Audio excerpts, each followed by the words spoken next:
What's your position on replacing the federal income tax with a federal sales tax? I'm Rick Santorum. My wife Karen and I are the parents of 7 children, and my little girl, Isabella, 3 years old, had some surgery today. She's doing fine, but I just wanted to send to her a little "I love you, and I will take the red eye home to be with you tomorrow and make sure that you're feeling kind." Will his plan raise taxes? Herman's well-meaning, and I love his boldness, and it's great. But the fact of the matter is, I mean, reports are now out that 84% of Americans would pay more taxes under his plan. That's the analysis, and it makes sense. Because when you don't provide a standard deduction, when you don't provide anything for low-income individuals, and you have a sales tax and an income tax, and as Michelle said, a value-added tax, which is really what his corporate tax is, we're talking about major increases in taxes on people. He also doesn't have anything that takes care of the families. I mean, you have a situation where under Herman's plan, a single person pays as much in taxes as a man and a woman raising 3 children. Ever since we've had the income tax in America, we've always taken advantage of the fact that we want to encourage people to have children and not have to pay more already to raise children, but also pay that additional taxes. We gave some breaks for families. He doesn't do that in this bill, and we've seen that happen in Europe. And what happened? Boom! Birth rates went into the basement. It's a bad tax for. Again, it's bold. I give him credit for starting a debate, but it's not good for families, and it's not good for low income. Senator Santorum, does Mitt Romney have the answers for jobs?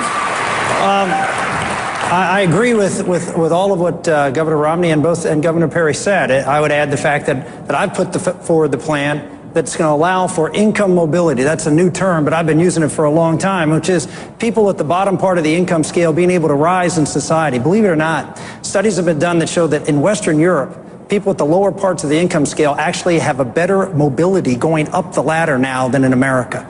And I believe that's because we've lost our manufacturing base. No more stamp made in America is really hurting people in the middle. And that's why I've focused all of the real big changes in the tax code at manufacturing. I cut the corporate rate for manufacturing to 0, repeal all regulations affecting manufacturers that cost over $100 million and replace them with something that's friendly they can work with. We repatriate $1.2 trillion that manufacturers made overseas and allow them to bring it back here if they invested in plants and equipment. They can do it without having to pay any excise tax. The final point I would make to Governor Romney, you just don't have credibility, Mitt, when it comes to repealing Obamacare. Your plan was the basis for Obamacare. Your consultants helped Obama craft Obamacare, and to say that you were going to repeal it, you have no track record on that we can trust you that you're going to do that.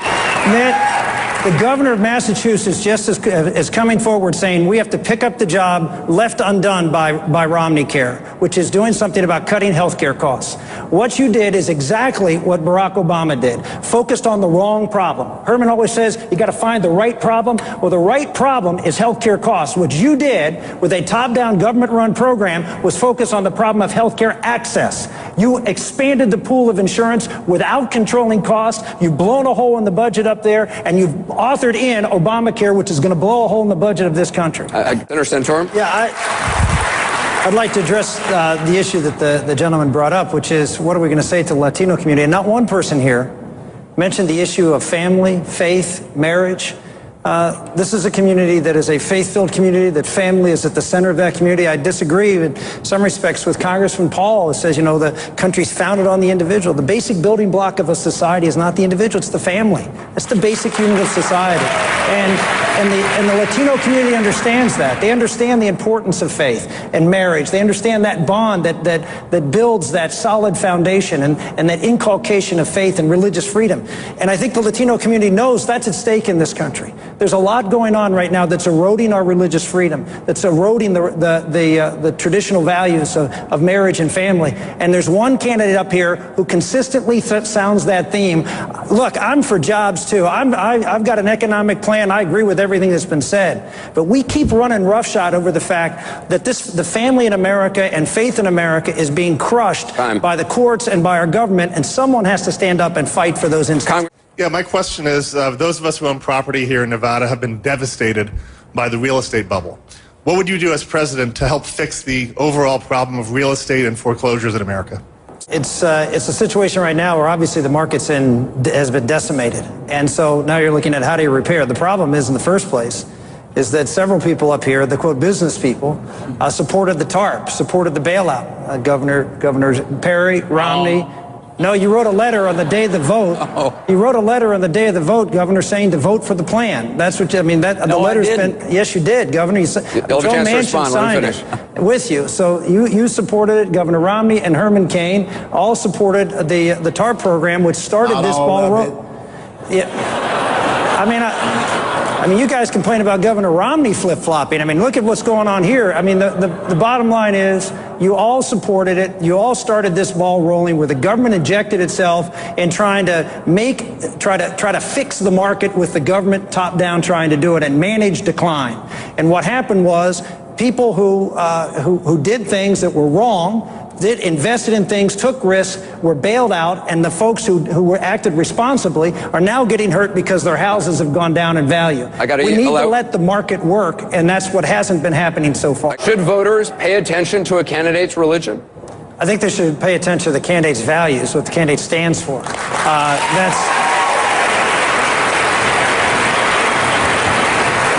That's what's at play, and the person's faith.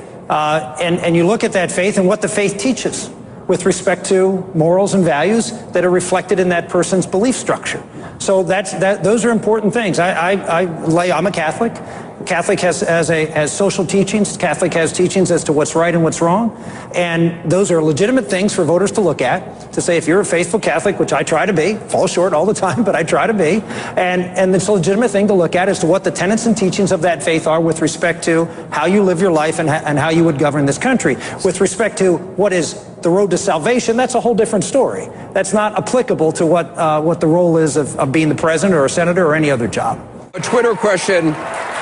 Given that Israel has just negotiated with Palestine for a soldier, would any of you negotiate for a hostage? Oh, absolutely not. I mean, you can't negotiate with terrorists, period. To address Congressman Paul's answer and the other answer on military spending, I would absolutely not cut one penny out of military spending. The first order of the federal government, the only thing the federal government can do that no other level of government can do is protect us. It is the first duty of the President of the United States is to protect us. And we should have the resources, we should have all the resources in place to make sure that we can defend our borders, that we can make sure that when we engage in foreign countries, we do so to succeed. That's been the problem with this administration. We've had political objectives instead of objectives for success, and that's why we haven't succeeded. And as Michelle said, and correctly said, the central threat right now is Iran. The disrespect, yes, but it's more than that. They sent a message. The two countries that they went after was the leader of the Islamic world, Saudi Arabia, and the leader of the, quote, secular world, the United States. This was a call by Iran to say, we are the ones who are going to be the supreme leader of the Islamic world, and we are going to be the supreme leader of the secular world, and that's why they attacked here. And by the way, they did it in coordination with Central and South Americans, which I have been talking about and writing about for 10 years. You have 30 seconds, Congressman Paul, and I got to go. Matter of fact, I don't want to make a statement. I want to ask a question. Are you all willing to condemn Ronald Reagan for exchanging weapons for hostages out of Iran? We all know that was done.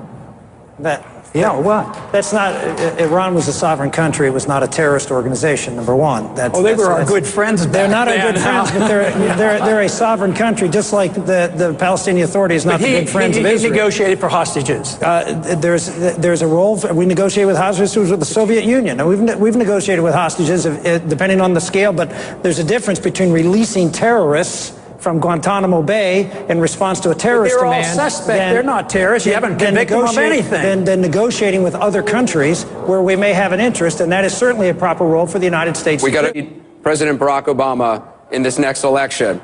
In today's new CNN ORC poll, 41% of Republican voters think that Governor Romney has the best chance of beating the president.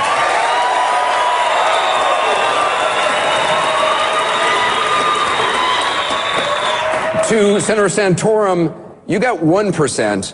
Why shouldn't Republican voters go with the candidate they feel that can best beat President Obama. Well, the Pew poll last week asked how many people in this country can name any of us, and less than 50% could come up with even one. So the idea that this has any relevance to people who aren't paying close attention to this debate is in fact irrelevant. What's relevant is to look at the track record. No one in this field has won a swing state. Pennsylvania is a swing state. We win Pennsylvania, we win the election. The Republican is nominated. I've won it twice. I defeated a Democratic incumbent winning it the first time, and I won the state of Pennsylvania, the only senator to win a state who was a conservative that George Bush lost. Bush lost it by 5, I won it by 6. So you have someone who's defeated and been matched up against 3 Democratic incumbents. I'm 3-0. Nobody on this field has won a major race against the Democratic incumbent except me. No one has won a swing state except me as a conservative. I didn't run as a Democrat in Texas when it was popular to run and win there. I didn't run as a liberal in 1994. I ran in 1994, the same year Mitt did in Massachusetts. He ran as a liberal to the left of Kennedy and lost. I ran as a conservative against James Carville and Paul Begala, and I won. And in 2002, he ran as a moderate. He ran as a moderate in Massachusetts. I ran for re-election, having sponsored and passed welfare reform, having authored the Partial Birth Abortion Ban Act. Fine. I was a moral conservative. I was a foreign policy conservative. Fine, I was a fiscal conservative, and I got elected in a state that hasn't elected a president since 1988 as a Republican.